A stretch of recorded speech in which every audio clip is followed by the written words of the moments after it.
You can't really pretend to be a global music company not being significant enough in the #1 market in the world. We build a #1, 2, or 3 position in 12 to 13 markets in the top 20 markets in the world.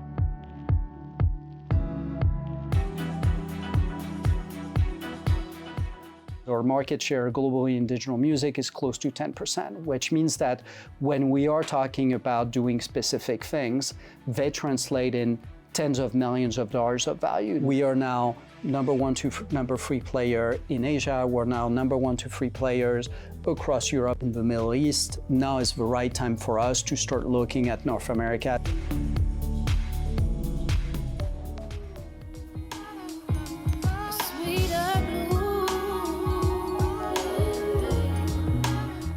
Just to give you a sense, when we started in 2005, the belief was, I think the belief name and the belief first was we want to sign new artists and we want to provide access, and the market would create an opportunity for some of these artists to develop. So it was really artists first, and the belief that in a technological world, technology could democratize market access. This was still a very heavy CD-driven world at the time.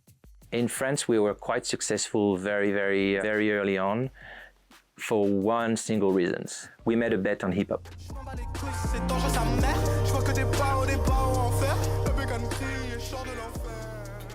At the time, no major were interested by hip-hop anymore. If there's one genre and one community of artists that's going to switch to digital faster than any others, it's hip-hop. Why? Because their demographic of audience is younger.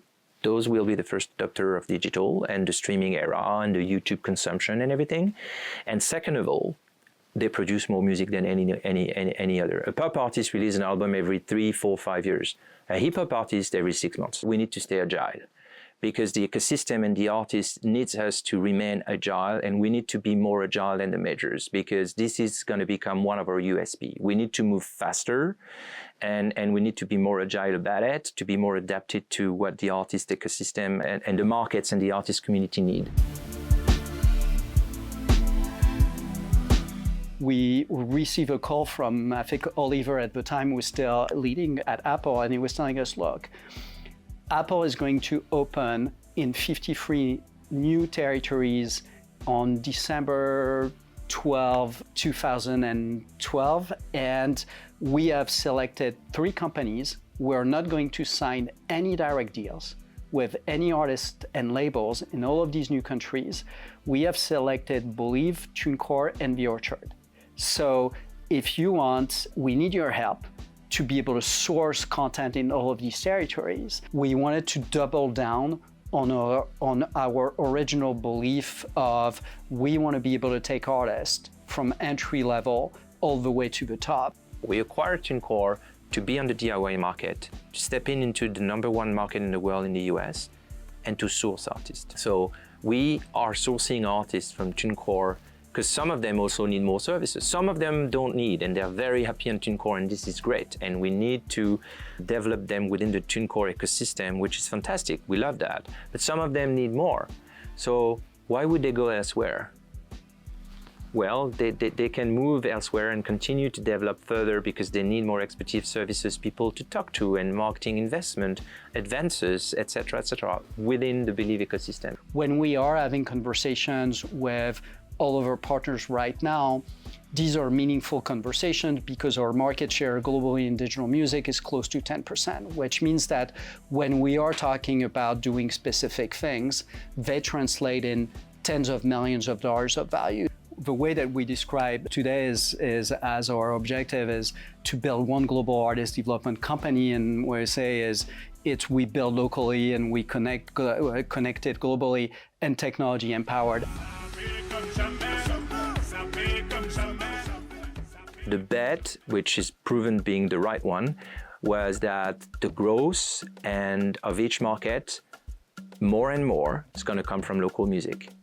It's about Thai music in Thailand, Mexican music in Mexico, Philippines music in Philippines, Polish music in Poland. Mainly the growth will come from the independent sector, from the local music, from the local entrepreneur, from the local artist, as opposed to the old model, which is still there with mostly with the majors, of building global careers and global stars.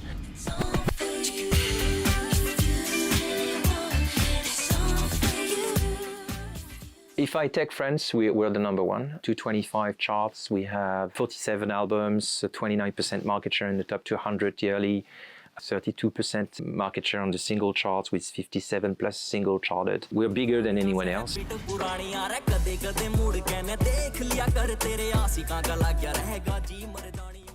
India, the biggest population in the world, 1 billion plus. The majors are not there.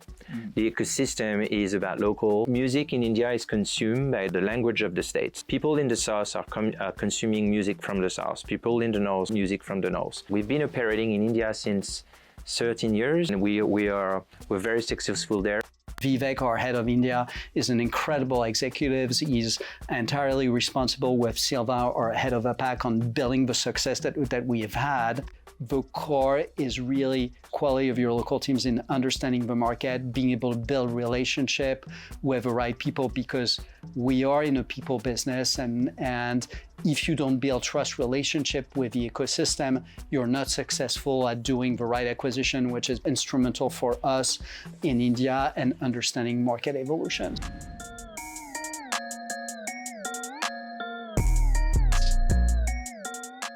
Now is the right time because we were well positioned with leadership position in as many as possible of the markets where we invested. We are now number 1 to number 3 player in Asia. We're now number 1 to 3 players across Europe, now in the Middle East. Now is the right time for us to start looking at North America. You can't really pretend to be a global music company not being significant enough in the number 1 market in the world. It's number 1 market in terms of exporting outside of the US. We are already the 4th largest player in the US. We do about 4% market share. We're the largest players after the major record labels. When we look at the offering in the US on distribution, we think that we believe as a company are positioned much more as a premium distribution company than some of the companies existing in the market. So we already have TuneCore, and that's great because that gives us some market share, again, on the US soul, and as we're going to bring our artist services business in the US as well.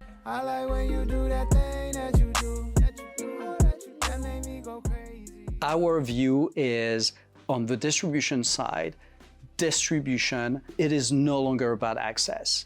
Distribution, like artist services, has to drive success. That's why our strategic plan is called From Access to Success. Our first phase of success, 3, 4, 5 years from now, is being able to have built a great portfolio of label on distribution and artists that we're proud on, that we've helped develop, and then build a portfolio of 10 sub-labels that we have co-invested in, that we're developing successfully. We want to be able to achieve global coverage. Not only do we want to build in the United States for American artists in the US, but we also want to be able to have a capability that allows us to develop US artists globally. People often ask me, who are your competitor?